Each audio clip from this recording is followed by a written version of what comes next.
It all started with a late-night online shopping spree. I was scrolling through Lacy Lane lingerie picking out a birthday gift for my cousin Sarah. After agonizing over lace versus silk and push-up versus balconette, I finally settled on a few options and fired off the links to her. Sarah, bless her picky heart, was less than impressed.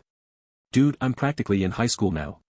Can you get me something a little less grandmotherly?" she texted back. "Mature, huh?"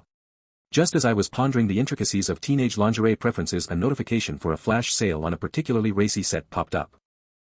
I thought, this screams mature. I clicked copy the link and pasted it into our chat, adding, "Size okay?" Sarah never replied. 30 seconds later my phone started buzzing like a trapped hornet.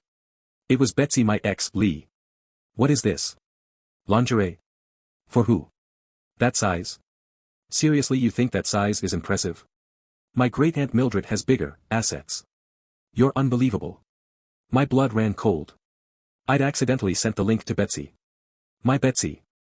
The Betsy who, despite our amicable breakup, still had the uncanny ability to make my palms sweat and my brain short-circuit. I stared at the messages, then at Sarah's profile picture, then back at Betsy's. They were almost identical. How? Why? The universe clearly enjoyed watching me squirm. I stammered out a hasty explanation. "Wrong person. So sorry. Meant for my cousin." Betsy wasn't buying it. "Wrong person. Right. I can see exactly who this was meant for. Some size 0 Instagram model, no doubt. Well, let me tell you, Lee, you could do a lot better. Reconciling with me, for example, would be a vast improvement over this nutritional deficiency you're apparently pursuing." The last bit about reconciliation was typed, then quickly deleted. But I saw it. After several agonizing minutes of backpedaling, re-explaining, and generally feeling like an idiot, I thought I'd smoothed things over. Then that night the internet exploded. A blurry video surfaced featuring a distraught Betsy sprawled on a sofa amidst a sea of empty wine bottles. She was chain-smoking, sobbing, and ranting into her phone. "Lee promised we'd be each other's angels. Why is he buying lingerie for other women? And in that size? He's using my joint account. The nerve.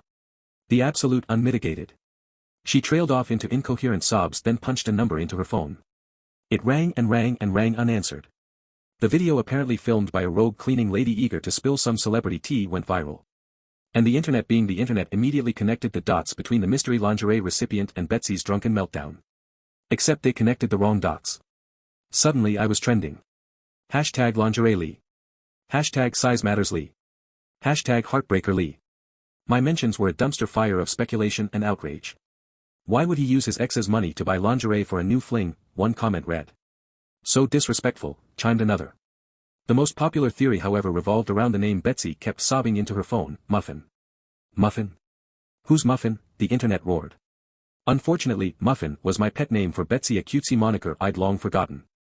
Now it was plastered across social media, further solidifying the narrative of my heartless betrayal. I wanted to crawl into a hole and die. Worse yet, I realized the cleaning lady was right about the joint account. Betsy had added me as an authorized user ages ago, and I'd absent-mindedly used it for a few small purchases, including, it turned out, Sarah's unfortunate birthday gift. I hadn't even noticed. Why hadn't Betsy said anything? Mortified, I immediately calculated the total and transferred the money to Betsy. "Here's the money for the things.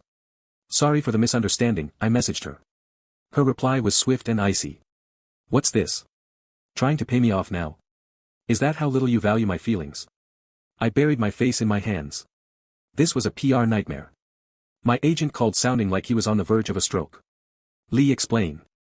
Now." I tried, but it sounded even more ridiculous out loud. Then inspiration struck. I logged back into Lacy Lane Lingerie and ordered Betsy the most extravagant over-the-top diamond-encrusted lingerie set they had. It cost a small fortune, but my sanity was worth it. I sent her the order confirmation with a simple message: "For Muffin. I hope we can forget all this." The next day a new video surfaced. Betsy, looking radiant and slightly sheepish, unboxed the lingerie on camera. "So," she giggled, "it seems there's been a slight misunderstanding." The internet, fickle as ever, did a complete 180. #Lee Redemption. #Muffin and Lee forever. #best boyfriend ever. My agent called again, this time sounding strangely cheerful. "Lee, that was brilliant. We're spinning this as a grand romantic gesture. Your image is squeaky clean." I slumped back in my chair, exhausted but relieved. The crisis had passed. But then my phone buzzed again. It was Sarah. Lee. About my birthday present." I groaned. This was going to be a long week. But as I scrolled through Lacy Lane Lingerie again, a small smile crept onto my face. Maybe a little bit of chaos wasn't so bad after all.